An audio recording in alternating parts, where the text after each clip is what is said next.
शक्ति की जो अभिव्यक्ति है, ये चित शक्ति की अभिव्यक्ति चेतना में होती है।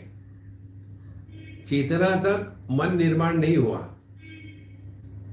परमात्मा, उसके अनंत शक्ति, फिर चेतना।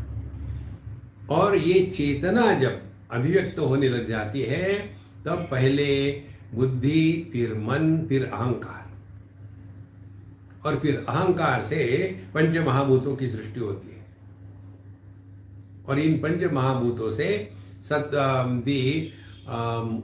उनके जो तीन गुण है, सत्व गुणों से ज्ञानेंद्रिय बनते हैं, रजोगुण से कर्मेंद्रिय और प्राण बनते हैं, और जो तमोगुण है उससे सब विषय बनते हैं। इस प्रकार की ये प्रक्रिया है। अब इसमें बताते हैं, जब हम जागृत अवस्था में है तब मन काम कर रहा है, स्वप्नावस्था में है तो मन काम कर रहा है, सुषुप्ति अवस्था में चेतना होती है, मन अव्यक्त होता है। मन व्यक्त नहीं हुआ, अव्यक्त है। और इसी के कारण इस सुषुप्ति अवस्था में हमको ये जो ज्ञान की त्रिपुटी है, ज्ञाता ज्ञान ज्ञेय, भोक्ता भोग्य भोग, इस त्रिपुटी का अभाव है। त्रिपुटी का अभाव का तात्पर्य क्या है? स्वयं को परिच्छिन्न मानने की कल्पना और विषयों को अपने से अन्य मानने की कल्पना। इन दो कल्पना का जन्म होता है जहां सुषुप्ति से हम जागृत में आ गए, माने जहां सुषुप्ति चेतनात्मक है और जहां चेतना से मन का स्प्राउट निकला, मन की छोटी सी एक कली निकली, और उसी समय यह द्वैत का निर्माण हो जाता है। और ये द्वैत का निर्माण होने के पश्चात मन, फिर मन से निकली इंद्रिय, इंद्रियों से निकले विषय। अब देखो कैसे ढकना है, जो कहते हैं ना आत्मा तहां ढक जाए है, यह ढकने को ठीक से समझ लेना।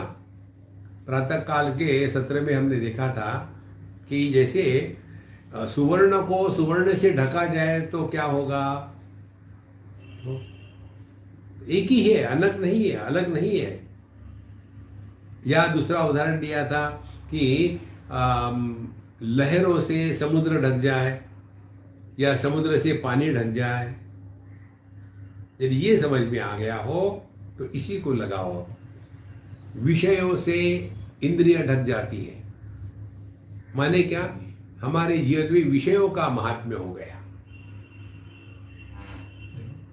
फिर इंद्रियों से मन ढक जाता है, माने हमने अपने इंद्रियों को इतना चढ़ा बढ़ा के रखा है कि इंद्रियों की खुजली को शांत करने के लिए ही हमारा पूरा जीवन जाता है। देखो,